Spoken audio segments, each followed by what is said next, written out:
Every little bump in the relationship is the potential dissolution of the entire relationship. That's actually why people get married, you know, just so you know. Because this is built into marital vows. I'm not leaving. Ever, no matter what. It's like, okay, well that definitely puts a boundary around our arguments, right? Because I can't say every time you manifest one of your flaws, which you're likely to do just as often as me, well, enough of this. It's like, that's horrible, man. If your whole life is, well, every time you get out of line, I'm out of here. It's like, how the hell are you? First of all, you're not going to admit to ever doing anything wrong.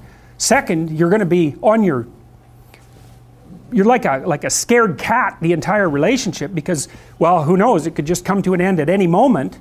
It's like, you know, people say, well, if the possibility of divorce is open, it makes you free. It's like, yeah, that's what you want. You want to be free, eh? Really? Really? So you can't predict anything. That's what you're after. It's a vow. And it says, look, I know that you're trouble. Me too. So we won't leave, no matter what happens. Well, that's a hell of a vow, but that's why it's a vow, right? That's why you take it in front of a bunch of people. That's why it's supposed to be a sacred act. It's like, what's the alternative? What's the alternative? Everything is mutable and changeable at any moment. Well, go ahead, you live your life like that and see what you're like when you're 50. Jesus, it's dismal. 2 or 3 divorces, your family's fragmented, you've got no continuity of narrative. And it's not good for the kids, not by any stretch of the imagination. And so it's a form of voluntary enslavement, I suppose, but it's also equivalent to the adoption of a responsibility. And there's more to it than that. If you can't run away, then you can solve your problems.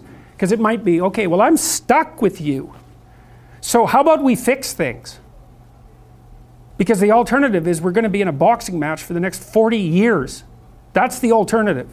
So, and you think you're going to fix problems without something like that hanging over your head? There isn't a chance. You'll just avoid them, because that's what people do. It's really hard to solve problems, especially in a relationship.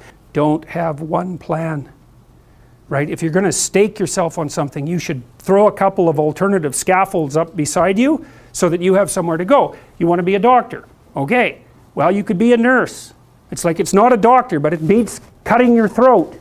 You're still doing 80% of what you wanted to do. So you want to think about this during your whole life, man. If you're going to take a high risk, you want to scaffold yourself in other areas so that if it fails, the bottom doesn't drop out and you die. And it's also very much worth thinking about with regards to setting up your life in general. It's like, if you concentrate solely on your career, you can get a long way in your career. And I would say that that's a strategy that a minority of men preferentially do. That's all they do. They work like 70, 80 hours a week. They go flat out on their career. They're staking everything on the small probability of exceptional status in a narrow domain. But it's hard on them. They don't have a life. It's very difficult for them to have a family. They don't know how to take any leisure activity. Like, they get very one-dimensional. Now, it may be that unidimensionality is the price you have to pay to be exceptional at one thing, right? Because if you're going to be something like a genius-level mathematician, and you want to do that or a scientist, say, it's like, you're in your lab all the time, you're working 70 hours a week or 80 hours a week, you're smart, you're dedicated, you're unidimensional, and that's how you get to beat all the other people who are doing that. It's the only way. But the problem is, you don't get a life. Now, if you love being a scientist and you have that kind of focus of mind, well, first of all, you're a rare person, and second, you're going to pay for it. But fine, more power to you. But it's a risky business to do that. You sacrifice a lot for it. You know, and I would say most often, if you're speaking about having a healthy life, that isn't what you do. You spread yourself out more. So, you know, you have a family, you have some things that you do outside of work that are meaningful to you and useful. You have a network of friends. Well, those 3 things alone, or 4 things alone, are plenty to keep you well oriented. And then if one of those things collapses, you know, everything doesn't go. Now, the price you pay for that is, the more you strive to optimize that balance, the less likely you are to be fantastically successful at any single one of them. But you might have a very, you know, if you consider your life as a whole, that might be a winning strategy. One of the things Carl Jung said, I really liked this. He thought that men went after perfection and women went after wholeness. So they're different value, they're different, there's something different at the top of the value hierarchy. So perfection would be stake it all on one thing and look for radical success. Not that all men do that, because they don't, but we're talking about extremes, at least with regards to the men that do that. The wholeness idea is more like, well, it's like I want one thing in my life to be 150%, or I want 5 things in my life to be 80%. Well,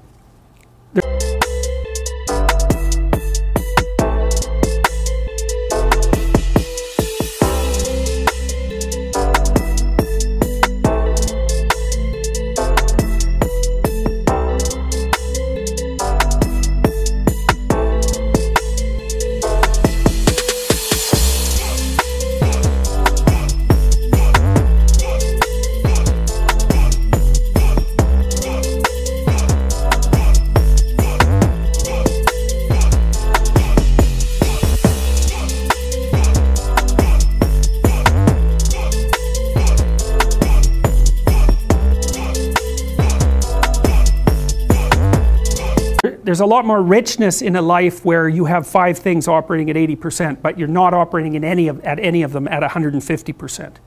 So, and I really believe this because I've watched men and women go through their careers now for a long period of time, and one of the things that, there's lots of things that produce this, but one of the things that I've noticed is that mostly women in their 30s bail out of unidimensional careers. They won't do them. They won't put in the 80 hours a week that they would have to put in order to dominate that particular area. And it isn't, the reason that they won't do it is because they decide it's not worth it.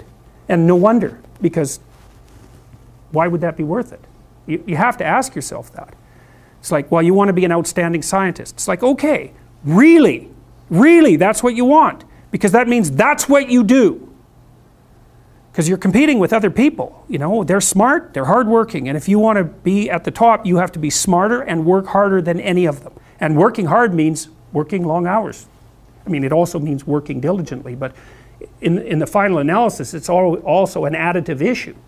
If I'm smart and hardworking and I can crank out for 70 hours a week, and you do it for 30, it's like, in 2 years, I'm so far ahead of you, you will never ever catch up.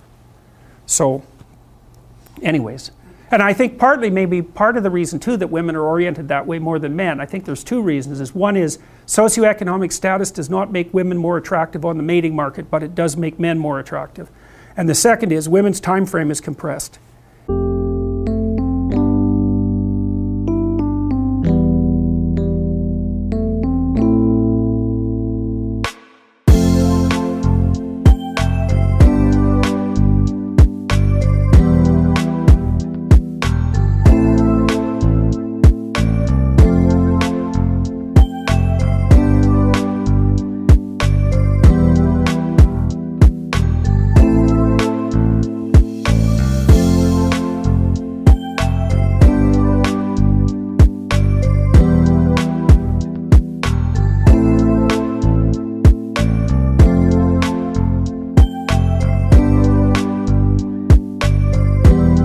Right? Because guys can always say, well, I'll have kids later, and they can say that till they're like 80. Whereas women, it's like, no way, man, you got to get it together by the time you're, let's say 40, but really probably by 35, but definitely by 40, because otherwise it ain't happening. And that's bloody dreadful. Like, the most unhappy people you ever see, no. No. One of the common routes to extreme unhappiness is to want children and not have them. I wouldn't recommend that. You know, you see couples who are in their 30s. 1 couple in 3 over the age of 30 has fertility problems. That's defined as inability to conceive after 1 year of trying. 1 in 3. So it's worth thinking about, because people are very, very unhappy if they want to have kids and then they can't. Man, you're in the medical mill for 10 years if that's what happens to you.